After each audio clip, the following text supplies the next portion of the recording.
सह वीर्यं करवावहै तेजस्विनावधीतमस्तु मा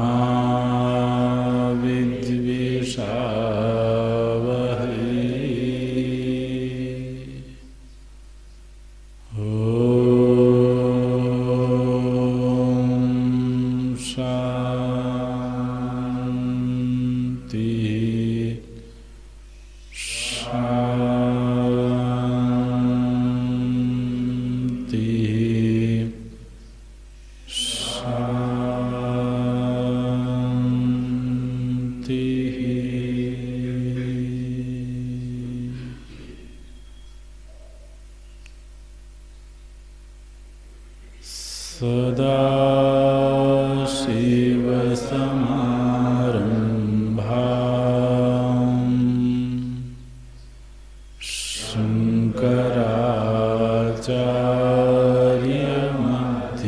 शङ्कराचार्यमध्यमाम्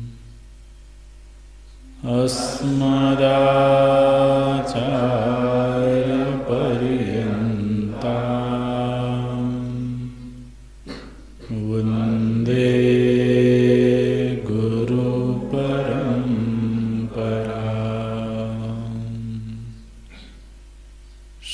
शङ्करं शङ्कराचार्यं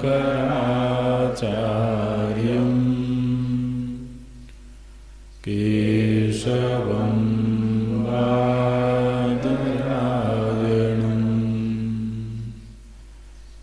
सूत्रभाष्यकृतो वन्दे भगवन्तो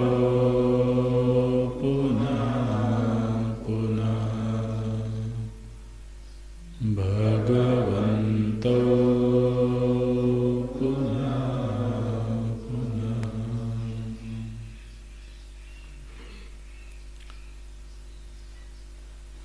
ॐ पूर्णमदः पूर्णमिदं पूर्णात् पूर्णमुदच्यते पूर्णस्य पूर्णमादाय पूर्णमेवावशिष्यते। ॐ शान्तिः शान्तिः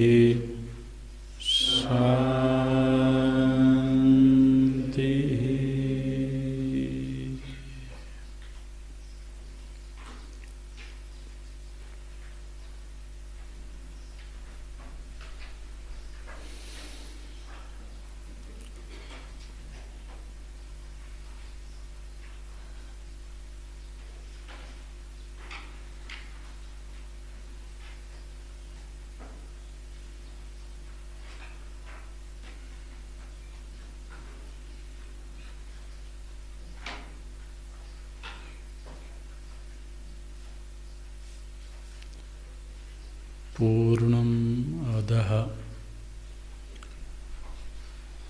पूर्णम् इदम्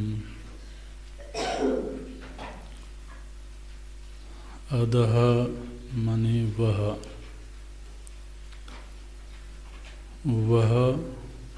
पूर्ण है। पूर्णम् इदम् इदम् मने यह भी पूर्ण है। ये समस्त श्रुतियों का अंतिम उपदेश है। वह जो परोक्ष परमात्मा है, तत्व है, वह पूर्ण है। इदम रूप से प्रतीयमान जो जगत है वह भी पूर्ण है। अतः यहाँ जो परोक्षता का वाचक है वह दूर होने की वजह से परोक्ष है ऐसा नहीं। वो देश में परोक्ष है, काल में परोक्ष है ऐसा नहीं, बल्कि जो इंद्रिय का विषय नहीं है, इंद्रियातीत होने के नाते उसको परोक्ष कहा जाता है। वह हमसे दूर नहीं हो सकता है। प्रायः जब हम यह कहते हैं तो वह यह शब्द इंद्रिय प्रत्यक्ष विषय के संदर्भ में प्रयोग किया जाता है। लेकिन जब तत्व के लिए परोक्षता के शब्द का प्रयोग होता है तो वह केवल इंद्रियातीत होने के नाते अधः शब्द का प्रयोग होता है। श्रुति माता कहती हैं वह जो इंद्रियातीत ब्रह्म है, परमात्मा है, वो कैसा है? बोले वो पूर्ण है। पूर्णता माने क्या? जो त्रिविध परिच्छेद शून्य है, जो देश से परिच्छिन्न नहीं है, जो काल से परिच्छिन्न नहीं है, जो किसी द्रव्य से परिच्छिन्न नहीं है, ऐसी अपरिच्छिन्न वस्तु को पूर्ण कहा जाता है। श्रुति कहती हैं वह पूर्ण है। वह त्रिविध परिच्छेद शून्य सत्ता है। और फिर बोलती हैं जो इंद्रिय गोचर इदम रूप जगत है यह भी पूर्ण है। अब दो वस्तुएं पूर्ण कैसे हो सकती हैं? अगर दो वस्तुओं को पूर्ण कहा जाए तो दोनों में से कोई भी पूर्ण नहीं रहेगा, क्योंकि दो की संख्या तभी बनती है जब अन्योन्या भाव की सिद्धि होती है। एक में दूसरा नहीं है, दूसरे में पहला नहीं है, तभी दो की संख्या बनेगी। तो कम से कम वस्तु परिच्छेद तो हो ही गया, और निश्चित रूप से दोनों वस्तुएं होंगी तो पृथक पृथक देश में होंगी, तो देश परिच्छेद भी हो जाएगा। इसलिए दो वस्तुएं पूर्ण तो नहीं हो सकती हैं। श्रुति ने कहा कि वह पूर्ण है और यह पूर्ण है। क्या संकेत करना चाहती हैं? कि जो वह है वही यह है।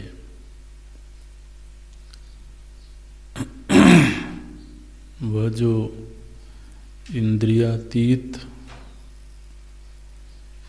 अपरिच्छिन्न ब्रह्म है, वही इदम के रूप में उपलब्ध हो रहा है। इसलिए पूर्ण एक ही है, दो नहीं है। एक ही पूर्ण दो रूपों में उपलब्ध हो रहा है। उसकी उपलब्धि में परोक्षता और अपरोक्षता है, वस्तुगत भेद नहीं है। और यह जो पूर्णता है, तो असल में तो हमारे जीवन में जो अपूर्णता की अनुभूति होती है, वह देश, काल और वस्तु को लेकर के ही होती है। जितनी भी अपूर्णताएं हैं, वो इन तीनों में से किसी न किसी की वजह से हैं। जब हम कहते हैं कि मैं अपूर्ण हूँ, माने क्या? अगर अपूर्णता का विश्लेषण करें, चिंतन करें, मैं छोटा आदमी हूँ, मैं सीमित हूँ, मेरी सामर्थ्य कम है, ये जितनी अपूर्णता की बातें होती हैं, उसका मतलब क्या है? मैं अपूर्ण हूँ माने मैं हर जगह नहीं हूँ। मैं अपूर्ण हूँ माने मैं हर समय नहीं हूँ। मैं अपूर्ण हूँ माने मुझे सभी द्रव्यों का ज्ञान नहीं है। तो जब हम कहते हैं, अपनी बुद्धि को लेकर के हम बोलते हैं कि मेरी एक सीमा है, तो सीमा है माने किस तरीके से आपने तय किया कि मेरी सीमा है? ज्ञान की दृष्टि से अगर हम यह निर्णय देते हैं कि मैं सीमित हूँ, उसका मतलब यह है कि हमारी बुद्धि बहुत थोड़ी सी वस्तुओं को जानती है। सर्व द्रव्यों का ज्ञान नहीं है। इसलिए मैं अपूर्ण हूँ, अधूरा हूँ। जब हम कहते हैं कि हमारी सामर्थ्य अधूरी है, उसका मतलब क्या है? हर देश हर स्थान पर मेरी सामर्थ्य का प्रभाव नहीं है। सामर्थ्य की अभिव्यक्ति तो प्रभाव के रूप में होती है। हर काल में मेरा प्रभाव नहीं है। हर द्रव्य पर मेरा अधिकार नहीं है। इसलिए मैं अपूर्ण हूँ। मुख्य रूप से अपूर्णता के ये तीन ही हेतु हैं। और व्यक्ति जब अपने आप को बड़ा बनाना चाहता है, तो कैसे बनाता है बड़ा? तो उसका घर बड़ा हो जाए,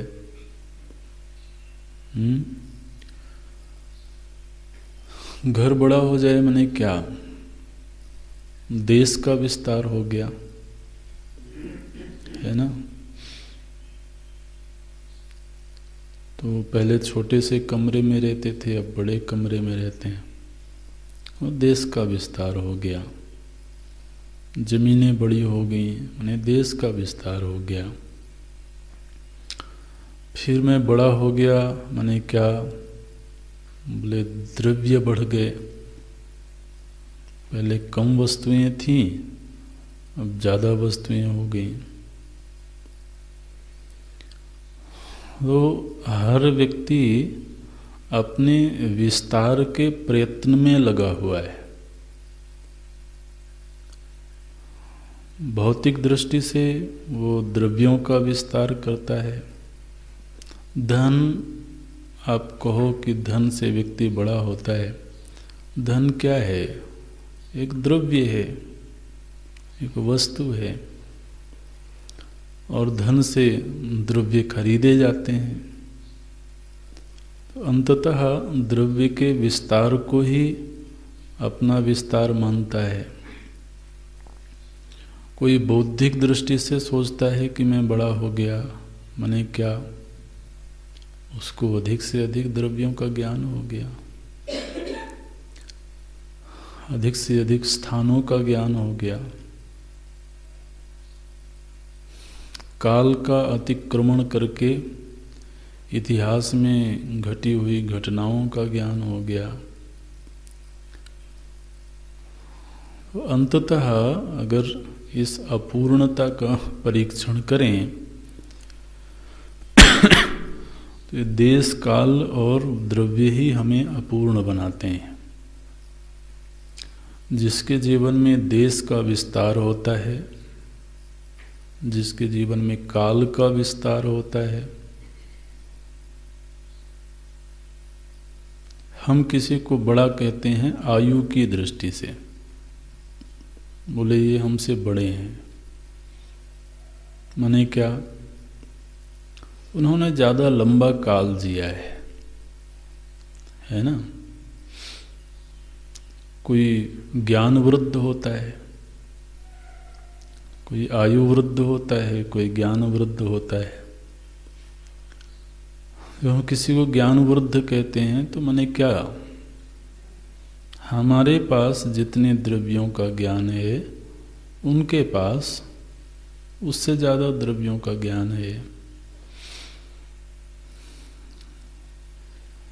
कोई ऐसी वस्तु हो सकती है, ये श्रुति माता की बड़ी अद्भुत घोषणा है, कोई ऐसी वस्तु हो सकती है जो देश परिच्छिन्न नहीं है। कोई वस्तु देश परिच्छिन्न तभी नहीं हो सकती है जब वह देश में ना होवे। विचार करें, अगर कोई वस्तु देश में होगी तो क्या होगा? देश आश्रय बनेगा, है ना? देश में है। अब जैसे हमें कहते हैं कि यह पुस्तक मेज में है, मेज पर है, तो मेज तो पुस्तक से फिर बड़ी हुई है ना? तो अगर यह कहा जाए कि कोई वस्तु है जो देश में है, इसका मतलब है कि देश का विस्तार उस वस्तु से ज़्यादा होगा। तो जब श्रुति माता ने कहा कि एक ऐसी वस्तु है जो देश परिच्छिन्न नहीं है, इसका मतलब यह है कि वह देश में नहीं है, देश उसमें है ना? ये कल्पना करना भी मुश्किल होता है। कोई वस्तु होगी तो कहीं होगी। हमारी जो वासनाएं हैं, जो संस्कार हैं, वो तो यही प्रस्ताव रखते हैं कि कोई वस्तु है और आप कहते हो कि वो कहीं नहीं है। तो ये जो कहीं है ये उस वस्तु में है। तो वह देश में है ऐसा नहीं, बल्कि देश की स्फुरणा, देश की प्रतीति उसमें हो रही है, तभी वह पूर्ण हो सकती है। फिर श्रुति ने कहा कि वह काल में पूर्ण है। अब जब श्रुति ने यह कह दिया कि वह काल में पूर्ण है, इसका मतलब है कि आप उसको अनादि नहीं कह सकते हैं, क्योंकि अनादि भी कहीं न कहीं काल का संकेत करता है। एक ऐसी वस्तु है जिसमें काल की प्रतीति हो रही है, काल उसमें स्फुरित हो रहा है। और श्रुति ने कहा कि वह वस्तु पूर्ण है, माने द्रव्यों में पूर्ण है। कोई वस्तु अखिल द्रव्यों में पूर्ण तभी हो सकती है जब वह अखिल द्रव्यों का कारण होवे, क्योंकि कारण ही अपने कार्य में भरपूर होता है। आप देखिए कैसी घोषणा है श्रुति माता की, एक ऐसी वस्तु है जो पूर्ण है, माने उसके अलावा और कोई पूर्ण हो ही नहीं सकता है। जो पूर्ण वस्तु होगी वह अद्वितीय होगी, अन्यथा जितनी भी पूर्णताएं हैं वो सब आपेक्षिक पूर्णताएं हैं। हम कहते हैं यह कार्य पूर्ण हो गया, अरे एक सीमा आपने बनाई हुई है, उस सीमा तक में पूरा हो गया तो आप कहते हो पूर्ण हो गया। पूर्णता तो सिवाय ब्रह्म तत्व के अलावा और कहीं नहीं हो सकती है, क्योंकि कोई भी घटना होगी, कोई भी वस्तु होगी, कोई भी व्यक्ति होगा, वह किसी देश में होगा, किसी काल में होगा, किसी द्रव्य तक सीमित होगा, तो पूर्ण कैसे बोल सकते हैं? पूर्ण वस्तु वही हो सकती है जो देश में नहीं होवे, पूर्ण वस्तु वही हो सकती है जो काल में नहीं होवे।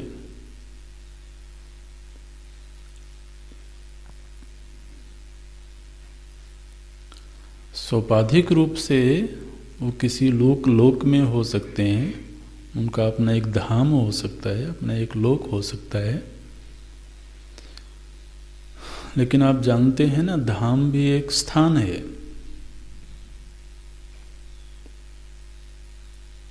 वो देश की अपूर्णता तो हो ही गई। तो श्रुति कहती हैं अधः पूर्णम, वह पूर्ण है। माने क्या है? देश उसमें स्फुरित हो रहा है, काल उसमें स्फुरित हो रहा है, समस्त द्रव्य उसमें प्रतीत हो रहे हैं। समस्त द्रव्यों का वह एकमात्र कारण है।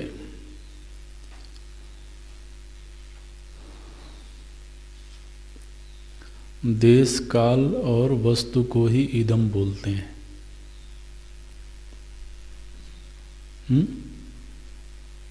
इदम किसको बोलते हैं? यह देश, यह काल, यह वस्तु,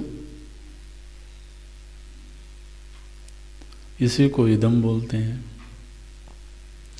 यह जो इदम रूप प्रपंच है, यह उस पूर्ण तत्व में ही स्फुरित हो रहा है, प्रतीत हो रहा है। असल में उससे पृथक होकर के नहीं, उससे भिन्न होकर के नहीं, उसमें अध्यस्त होकर के। तो इदमता की प्रतीति मात्र है। सर्प रज्जु की दृष्टि से कहा जाए, वह जो रज्जु है वह भी रज्जु है, और यह जो सर्प है यह भी रज्जु है ना? तो यह और वह ये दो शब्दों का प्रयोग हुआ, लेकिन ये उपचार मात्र है। ये यह और वह केवल कहने के लिए है, पूर्ण एक ही है। जो इंद्रियातीत पूर्ण तत्व है, उसने प्रपंच का चोला पहन लिया और इदम बन गया। तो जब इदम बन गया तो हमने कह दिया कि ये तो जगत है। और वो कौन है? बोले वो जगदीश्वर है। अरे जगदीश्वर ही जगत का वस्त्र पहन के दिख रहा है। जगत उससे पृथक हो जाएगा तो कोई भी पूर्ण नहीं रह जाएगा। न वह पूर्ण रह जाएगा, न यह पूर्ण रह जाएगा। क्योंकि जगत अगर ब्रह्म से पृथक है तो कम से कम जहां जगत है वहां तो ब्रह्म नहीं है। अगर आभूषण स्वर्ण से पृथक हो जाए तो जिस देश में आभूषण है उस देश में स्वर्ण कैसे हो सकता है? और उस देश में भी यदि स्वर्ण है तो फिर स्वर्ण ही है।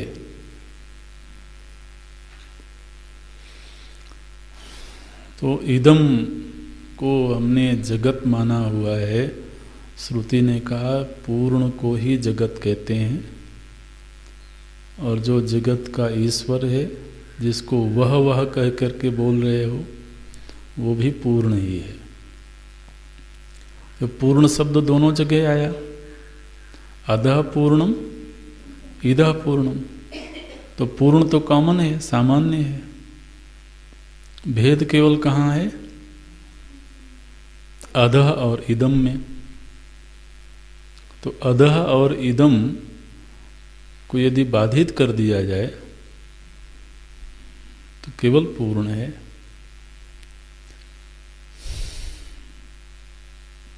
श्रुतियों की यही घोषणा है। इसलिए ये जो एक छोटा सा वक्तव्य श्रुति माता ने दिया, वह समस्त वैदिक सिद्धांतों का अंतिम निर्णय है। वह जो इंद्रिय गोचर नहीं है, उसमें पूर्णता की कल्पना होती है, लेकिन यदि पूर्णता को ढंग से समझ लिया जाए तो फिर पूर्ण दो नहीं हो सकते हैं। इदम रूप से प्रतीयमान जगत भी ब्रह्म ही है, यह निश्चय हो जाता है। और यही महावाक्यों की निष्पत्ति है, यही महावाक्यों का लक्ष्यार्थ है। तो इस छोटे से वाक्य में सिद्धांत की अभिव्यक्ति कर दी गई। श्रुति माता को लगा कि साधक को थोड़ा उसकी बुद्धि के लिए थोड़ा आहार दे देना चाहिए। ये श्रुति जब कभी हेतु देती है तो हेतु देने में श्रुति माता को कोई रुचि नहीं है। उनको लगता है कि ये बच्चा इतना योग्य होवे कि मैं एक वाक्य बोलूं और इसको सब कुछ समझ में आ जाए। लेकिन मानो कि अभी थोड़ा नादान है, तो फिर वो अनुग्रह करती हैं, बोलती हैं लाओ तुम्हारी बुद्धि के लिए थोड़ा सा आहार दे देते हैं। उसने पूछा, माता इदम पूर्णम कैसे हो सकता है? अधः पूर्णम है वो तो ठीक है, बुद्धि स्वीकार करती है, लेकिन आप कह रही हैं इदम पूर्णम। तो क्या बोलती हैं? क्योंकि यह जो पूर्ण है, जिसको मैंने जिस इदम को पूर्ण कहा है, यह पूर्ण चूंकि उसी पूर्ण से निकला है। पूर्णात् पूर्णम उदृच्यते, उदच्यते मैंने उसकी व्याख्या करें उदृच्यते। पूर्णात् माने अधः पूर्ण जिसको मैंने कहा था उसी पूर्ण से इदम पूर्णम उदृच्यते। तो ये हेतु दे रही हैं कि इदम को मैंने पूर्ण इसलिए कहा है क्योंकि यह उसी पूर्ण से उत्पन्न हुआ है। माने क्या, जो कारण है वही कार्य के रूप में प्रतीत हो रहा है। ये हेतु है। पूर्णात् पूर्णम उदच्यते। श्रुति माता का मुख्य वक्तव्य केवल इतना ही है, पूर्णम अधः पूर्णम इदम। अब यदि इतने मात्र से विद्यार्थी का काम बन गया तो आगे के वाक्य को बोलने में श्रुति माता को कोई रुचि नहीं है। लेकिन वो कहता है नहीं, थोड़ा सा कोई लॉजिक दे दीजिए, कोई तर्क दे दीजिए, आप इसको क्यों पूर्ण कह रही हैं। तो बोलती हैं अच्छा इसके कारण को खोज लो। कारण को खोजने जाओगे तो उस पूर्ण के अलावा और कोई कारण मिलेगा नहीं। तो चूंकि उस पूर्ण रूप कारण से यह इदम रूप प्रपंच प्रकट हुआ है, उत्पन्न हुआ है, इसलिए उत्पद्यमान वस्तु अपने कारण से भिन्न नहीं होती है। घट मिट्टी से उत्पन्न हुआ है, मिट्टी से भिन्न नहीं होता है, बल्कि वहाँ मिट्टी ही होती है। इसलिए उस पूर्ण से यह जो जगत निष्पन्न हुआ तो जगत रूप में वही पूर्ण है। थोड़ी देर के लिए आप उसको पूर्ण संज्ञा दे दीजिए, नाम दे दीजिए। जैसे आपने मिट्टी नाम दे दिया, घट कहाँ से उत्पन्न हुआ, बोले मिट्टी से उत्पन्न हुआ। तो कोई अगर घट को मिट्टी कहे तो कह सकता है ये क्या है, बोले मिट्टी है। क्यों? क्योंकि मिट्टी से उत्पन्न हुआ है। तो श्रुति कहती है यह क्या है, बोले यह पूर्ण है। क्यों? क्योंकि पूर्ण से उत्पन्न हुआ है ना। ये है तो पूर्णात् पूर्णम उदच्यते।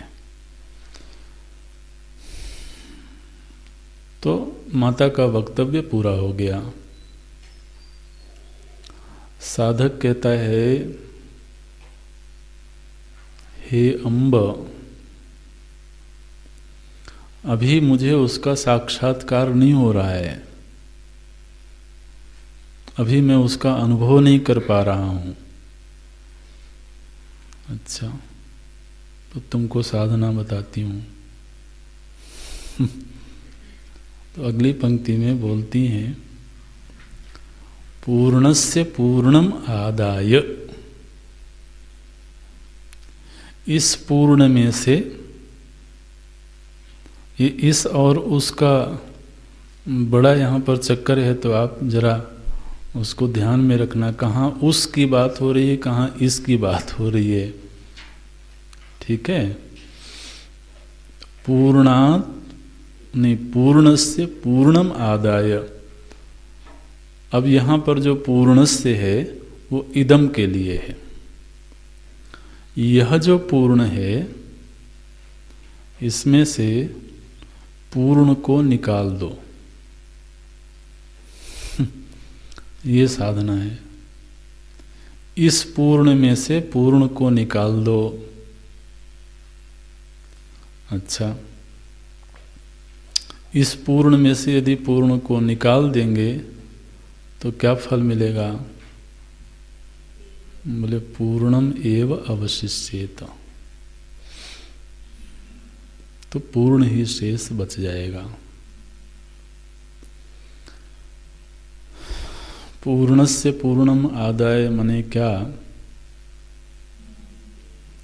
आप दृग्दृश्य विवेक को याद करें। उपेक्ष्य नाम रूपे द्वे,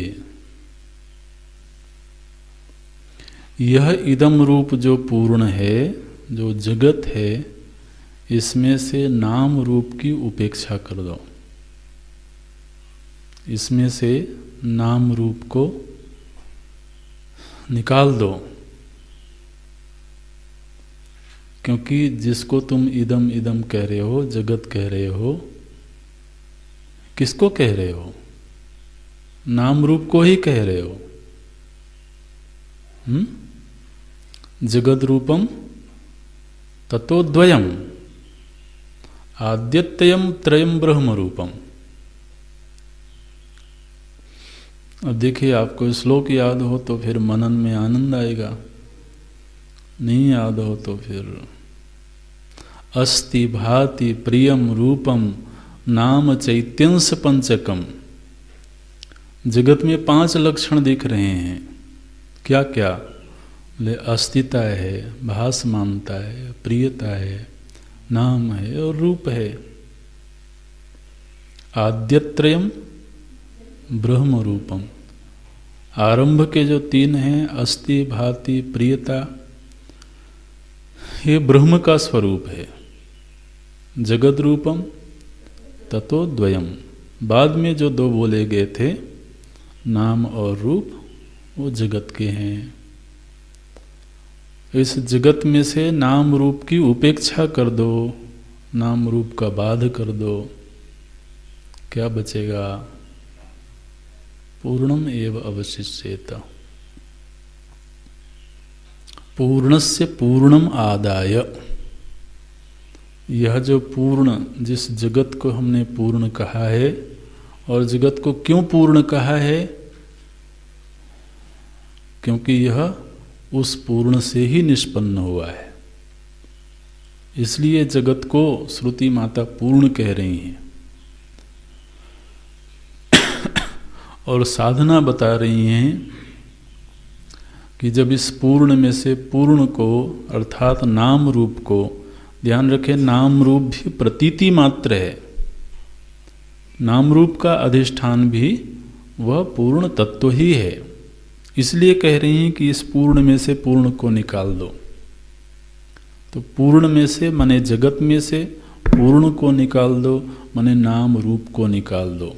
ये विशेष अर्थ को आप लिख लेना, ध्यान रखना,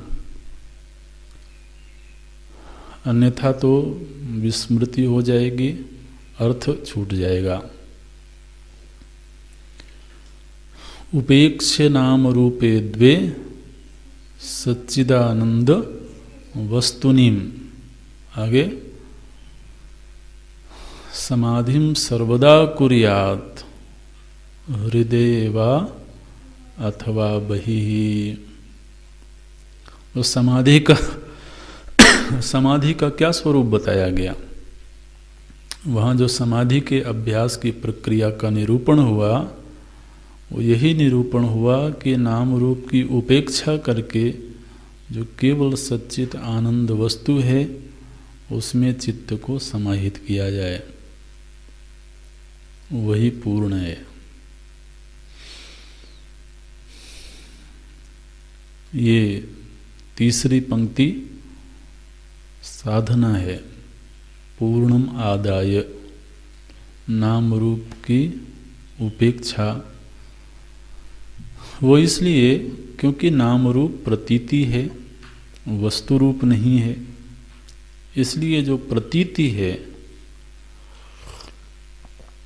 आखिर जब हम आभूषण पहनते हैं, उसको एक नाम दिया जाता है, उसका एक आकार होता है। तो उसका जो नाम है और आकार है, तो ये नाम और आकार, ये दोनों तो कल्पना मात्र है ना। उसी आभूषण को जब आप स्वर्णकार के पास ले जाते हैं, तो महाराज नाम रूप की उपेक्षा कर देता है। वो क्या देखता है? वो धातु देखता है। कीमत किसकी लगाता है?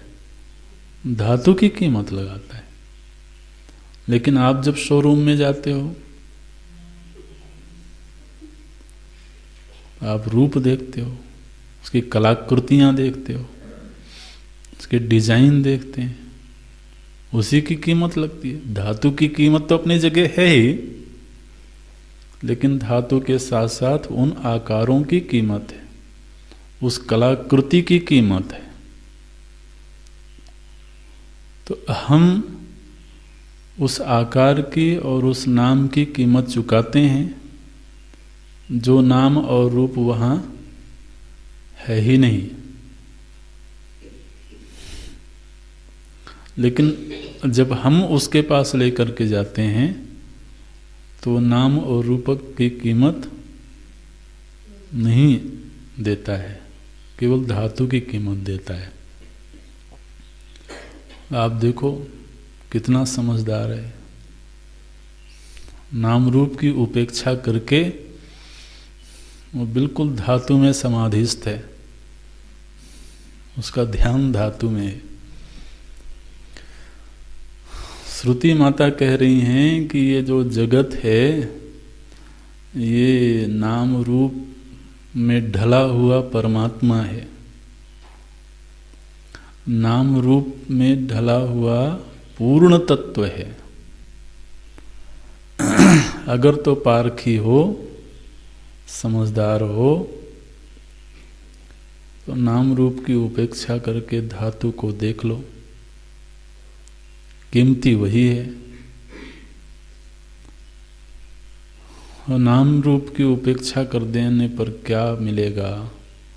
बोले वही कारण ब्रह्म जो पूर्ण है वही प्राप्त हो जाता है, और जिसको प्राप्त हो गया वह पूर्ण हो गया। ठीक है ना? तो संसरण तो अपूर्णता की वजह से ही है।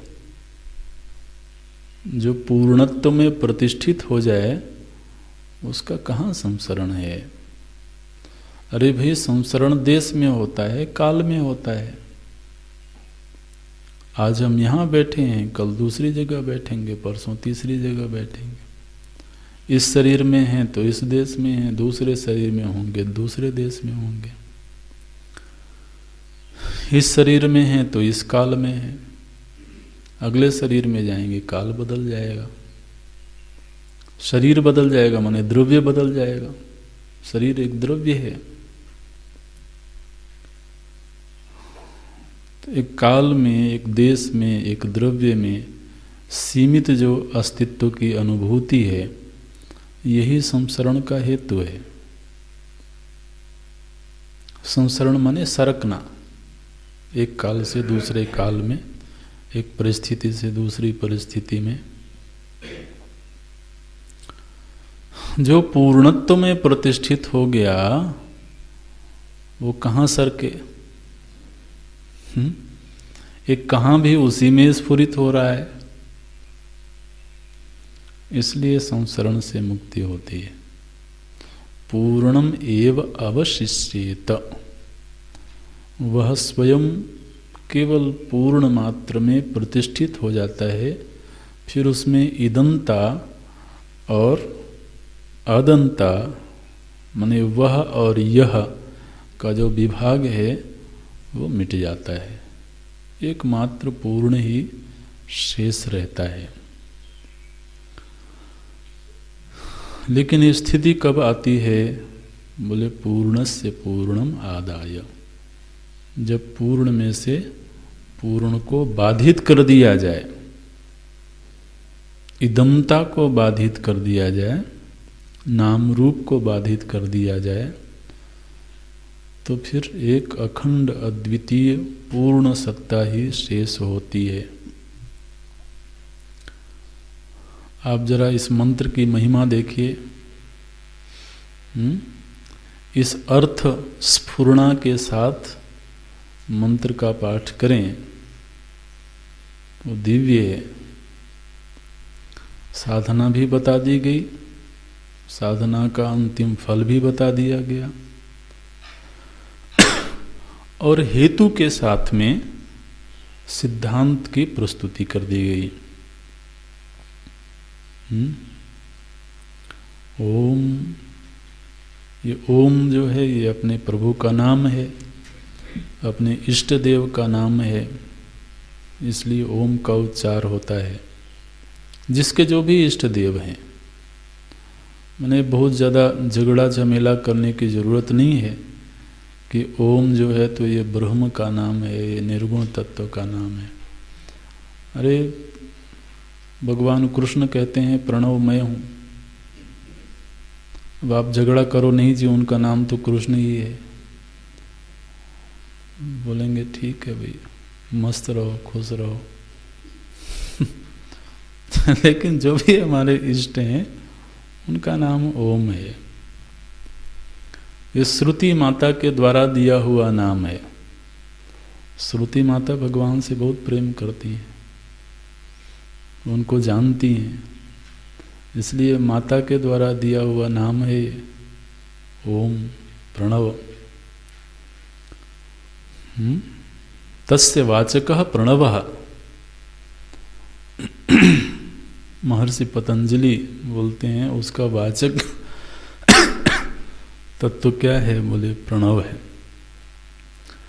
और साधक श्रुति के शरण में जाता है तो पहले अपने इष्ट देव का स्मरण करता है, तो ओम का उच्चारण करता है। फिर श्रुति के द्वारा बताए हुए तत्व का निर्वचन करता है। ओम पूर्णमदः पूर्णम इदम पूर्णात् पूर्णम उदच्यते। ध्यान रखना है कि जहाँ जहाँ पर भी पूर्ण शब्द आया है वहाँ उस पूर्ण से किसकी ओर संकेत किया गया है। प्रथम पंक्ति में दो पूर्ण आए, एक के साथ अधः लगा, एक के साथ इदम लगा। अगली पंक्ति में दो पूर्ण आते हैं, पूर्णात् पूर्णम उदच्यते। पूर्णात् का अर्थ है जो अधः पूर्ण है, उससे इदम पूर्णम उदच्यते। जो दूसरा पूर्ण है वो इदम के लिए है। फिर तीसरी पंक्ति में दो पूर्ण आए, पूर्णस्य पूर्णम आदाय। तो उसमें प्रथम पूर्ण का अर्थ है इदम रूप जो पूर्ण है उसमें से पूर्ण को निकालो, माने नाम रूप को निकालो। और इदम रूप पूर्ण में से जब नाम रूप का बाध कर दिया जाएगा तो क्या बचेगा? जो अधः रूप पूर्ण था, जो निर्विशेष पूर्ण था, वही शेष रह जाएगा। घट में से ये घट नाम को हटा दिया जाए और घट का जो आकार है उस आकार की उपेक्षा कर दी जाए, तो मिट्टी मात्र शेष रहेगी। ये है। फिर बोलती हैं जो इस सत्य पर प्रतिष्ठित हो गया उसको कोई ताप विचलित कैसे कर सकता है? ओम शांति शांति शांति। त्रितापों की शांति तो हो ही गई, क्योंकि जो ताप के हेतु हैं आदि दैविक, आदि भौतिक, आध्यात्मिक, ये हेतु ही बाधित हो गए। आखिर जगत की प्रतीति तो आदि भौतिक रूप में हो रही है, आदि दैविक रूप में हो रही है, आध्यात्मिक रूप में हो रही है। जगत ही बाधित हो गया तो कोई उसको क्लेश देने वाला बचा नहीं है। इसलिए त्रितापों की शांति सहज ही सुलभ हो गई। वो है ओम शांति शांति शांति ही। अच्छा जी, अब हम लोग तो भगवान भाष्यकार की शरण में चलते हैं। तो अगले पृष्ठ से भाष्य का आरंभ हो रहा है। प्रथम बार हम लोग भाष्य पढ़ने जा रहे हैं। बड़ी श्रद्धा के साथ पाठ करेंगे, आप हमारे पीछे दोहराइएगा। तीसरे पृष्ठ से भाष्य शुरू हो रहा है। सीधे मंत्र पर भाष्य लिखने से पूर्व भगवान भाष्यकार एक पृष्ठभूमि बनाते हैं। इसको संगति भाष्य बोलते हैं।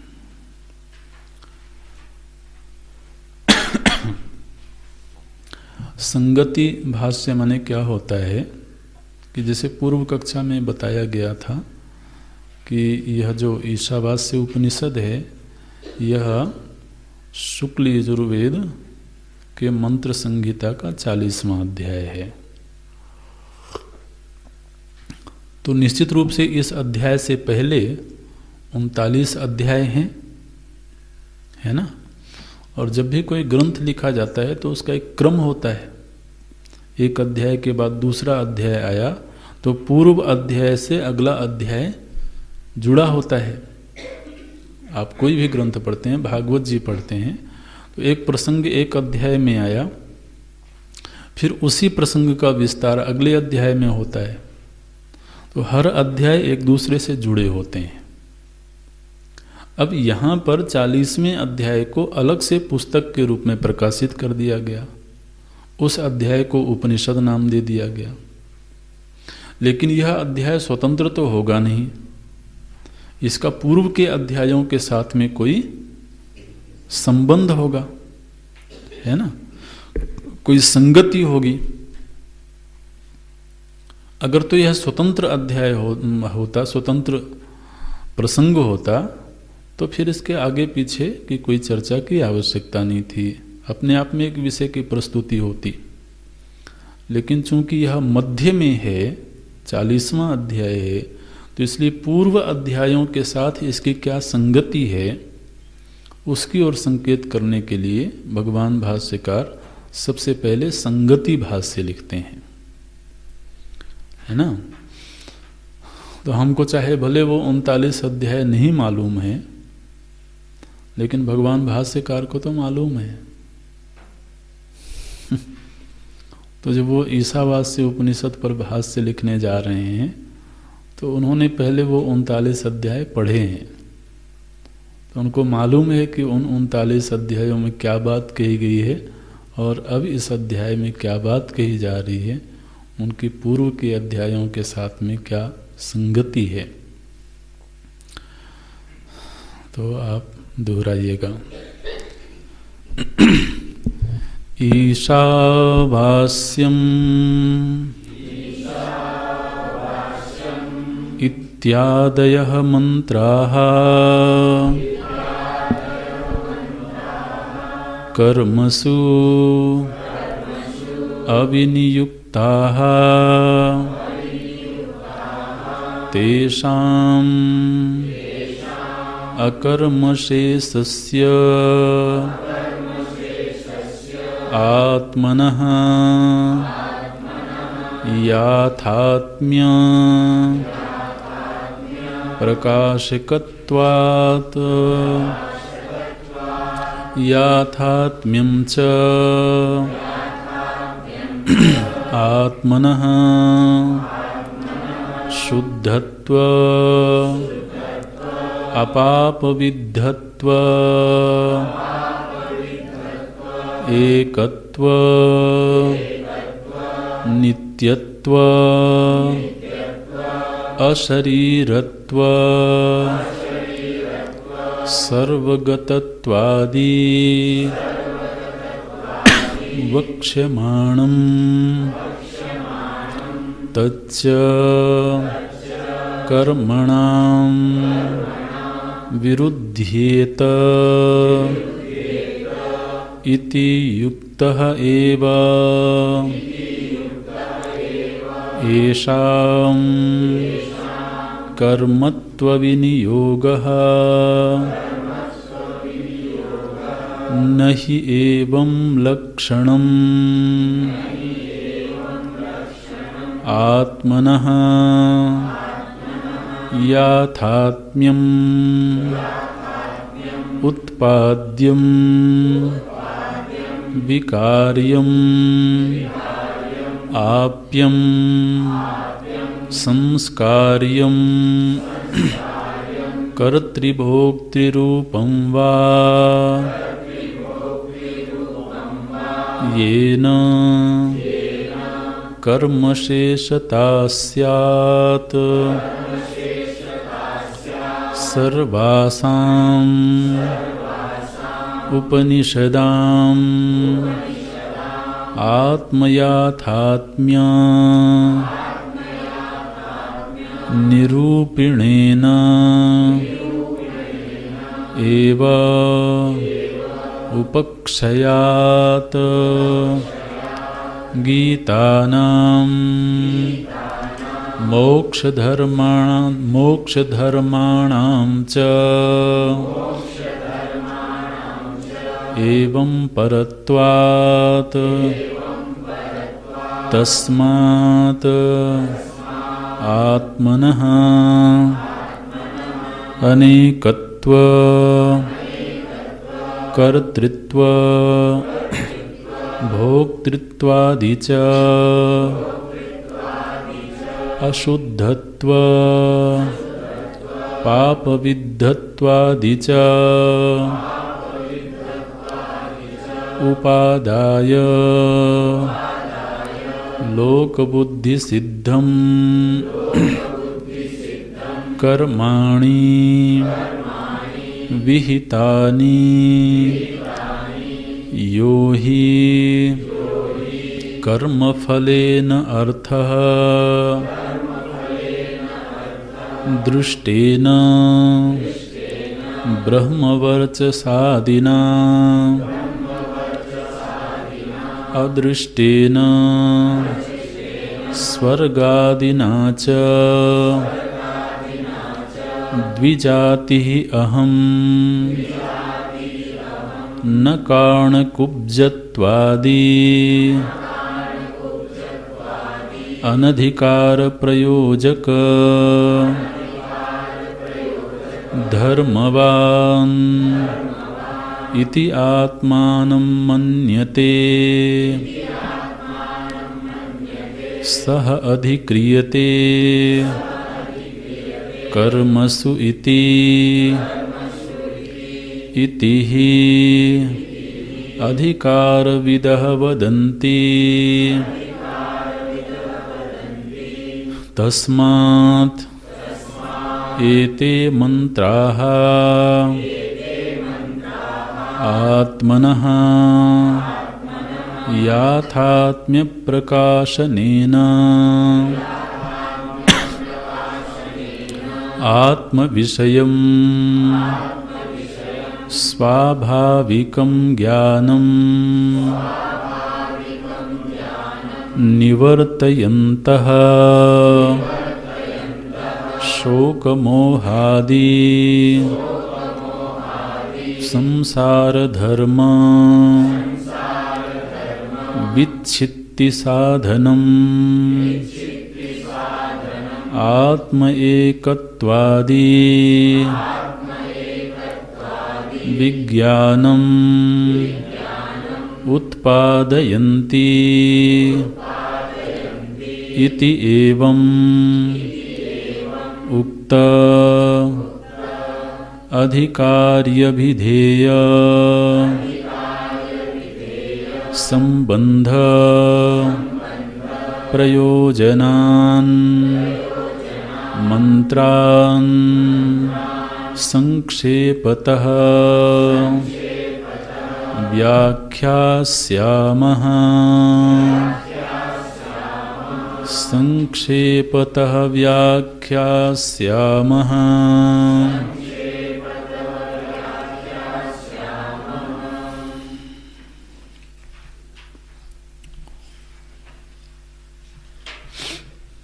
अगली कक्षा में व्याख्या देखते हैं।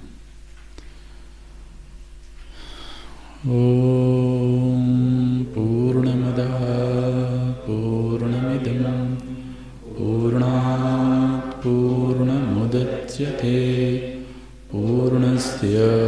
पूर्णमादाय पूर्णमेवावशिष्यते। ॐ शान्ति शान्ति शान्ति। हरि ओम। श्री गुरुभ्यो